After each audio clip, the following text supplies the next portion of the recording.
January. This is your January 2018 astrological forecast.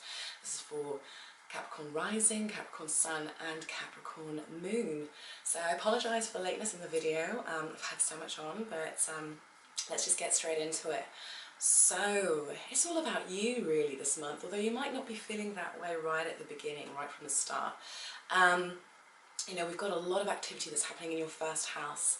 So this is a house of self. So you're going to be thinking about your aims, your goals, maybe even how you appear, your physical appearance, how you come across. It's that time of year when this is always that time of year when the thinking is on self and perhaps even reflecting over the past year.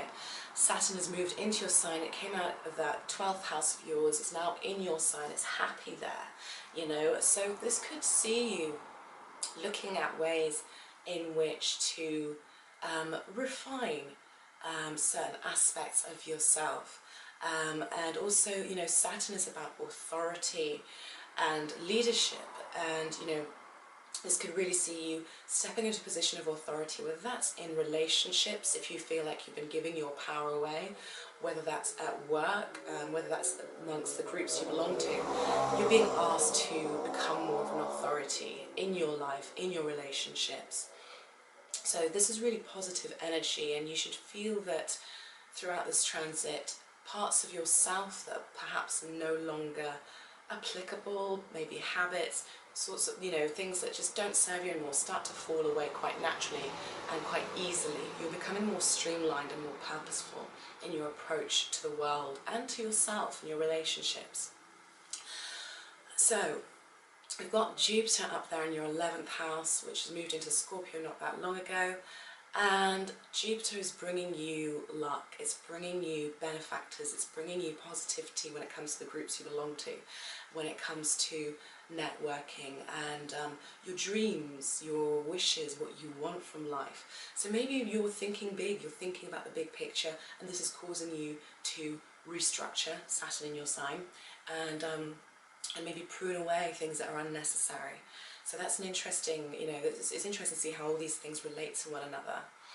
We've got Uranus there in your 4th house, which has been bringing surprises in terms of your home and family, maybe a lot of change, maybe moving, maybe some of you have, maybe your families have expanded or unexpected people have come into the family, so there's been a lot of change going on around there.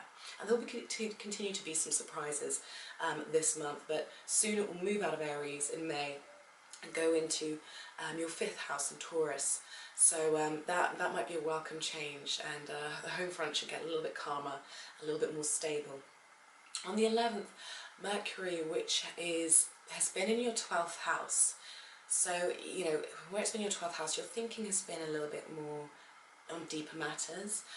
Perhaps in some ways you've been a bit hard to reach and you've been mulling over things to do with the past.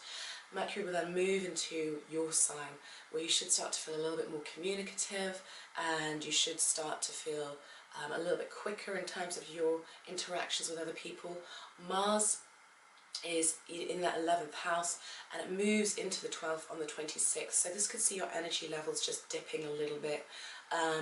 You know, although you might be busy out and about and doing a lot of things, you might need to take time just to retreat, you know, and just take time to yourself, to just reconvene and just give yourself some downtime before it moves into your sign, where you should start to feel quite energized. But it will be there for a while, it will be in your 12th house for a while, reminding you to, yes, it's good to be out and about, it's good to be being active, and certainly this is a go for it month for all of us, because after the 2nd all the planets turn direct. But it's still reminding you, you need to take time to look after you, look after yourself, and just give yourself a little bit of TLC and some private and quiet time.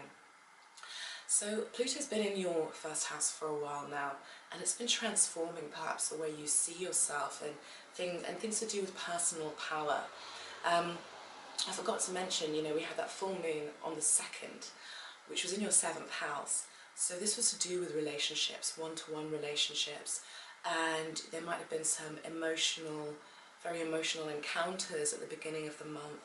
You know, it was making a ground water trine. So it's very watery, emotional, psychic kind of energy. So your focus may really have been on the others in your life and the relationships. You might have been feeling very supported and very connected to those that you love, which would be a really lovely way for that energy to play out. At the same time, I feel like you're looking at issues of authority, issues of power in your one-to-one relationships, and that can be business relationships as well. You know, in terms of your friendships or your community, you're looking at personal power and authority. And this can be a time, you know, Saturn is about karma, and so this is a time when you're being asked to step into your personal power, to be your own authority, to take that leadership role. Maybe you've just recently become a parent. Maybe that's what's going on. So you're being asked to step up a level and to mature a level in some ways. If this energy isn't really worked with and embraced, which I think you will do because you understand this energy innately, because Saturn is your ruling planet. It rules Capricorn. But if you have difficulty working with this energy, or if you don't work with this, then you could see that people impose their authority upon you in terms of your one-to-one relationships. You could see that perhaps authorities in some way settle old debts or old scores with you, so just watch out for that. Make sure you're standing in your personal power. Don't allow yourself to feel too moody or gloomy or weak. You know, this is a time for you to trust in yourself and have faith in yourself, and you know, anything that you initiate now can have far-reaching effects for the next 2.5 years and longer. Sorry, my battery died there. So you have a new moon in your sign, and this is on the 17th. So this is bringing positive energy to you, to your goals. I mean, if you want to transform yourself, if you want to have a makeover, if there's anything that you want to let go of, because that's part of the theme as well this month, is letting go of things that don't serve you, then now's the time to do it. You know, this is after the 16th, when you have Jupiter sextiling Pluto in your sign, so you're getting positive support from friends. You know, rely on your friendships, rely on your social networks, because they might be inspiring you, and you might gain insights and understandings and wisdom and inspiration through the friends and the communities that you actually belong to. And this new moon in Capricorn in your sign is saying, right, okay, this is a nice fresh start. It's about you. Set some intentions of what you would like to happen for this year. You know, this is really lovely, positive, fresh energy. We've got the sun moving on the 20th out of your sign and then going into your second house. So money matters are going to start to become more at the forefront. Venus moves there on the 18th, 2 days earlier, and they're both followed by Mercury on the 31st.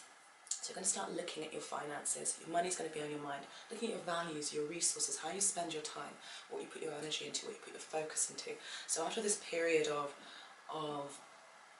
maybe reflecting about yourself, maybe making some changes, maybe a bit of transformation, and thinking about what it is, what goals you have for this year and the long-term picture, now you're kind of starting to think about how you can implement these things, and you're starting to, you know, really look at ways in which you can support yourself and maybe even support the loved ones in your life. I feel like a lot of this ties into relationships, you know, how you can effectively strategize to bring in more abundance, more wealth for yourself and for those who are close to you.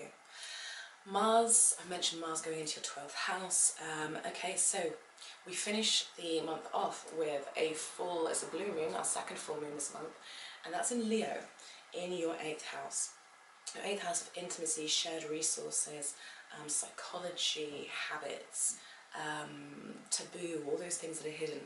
So this full moon says to me, it's about letting go of something. I feel like you might find yourself being able to let go of perhaps a pattern that no longer serves you, whether that's an addiction or whether that's a pattern in a relationship or a negative way of thinking even. There's something that can be let go of in order to bring fresh new energy in. I feel like it impacts directly how you feel about yourself. I mean, this could also relate to matters in shared resources, matters in intimacy, you know, but there's going to be some sort of culmination here. There's going to be something that plays out, and it could be quite dramatic. So try and keep yourself grounded. I know you're good at that, you're an earth sign. Try and keep yourself grounded, keep your feet on the ground, but certainly there'll be some surprises that come along towards the end of the month that might really shift things for you on a very personal level. So thank you so much for watching, Capricorn. I will be back in February. This time I'll be on time. And you know, I'm really appreciating all of your comments and subscribes and likes. Keep them coming. Feel free to follow me on Instagram at anushkakkk. And I will see you next month. Have a wonderful, wonderful month.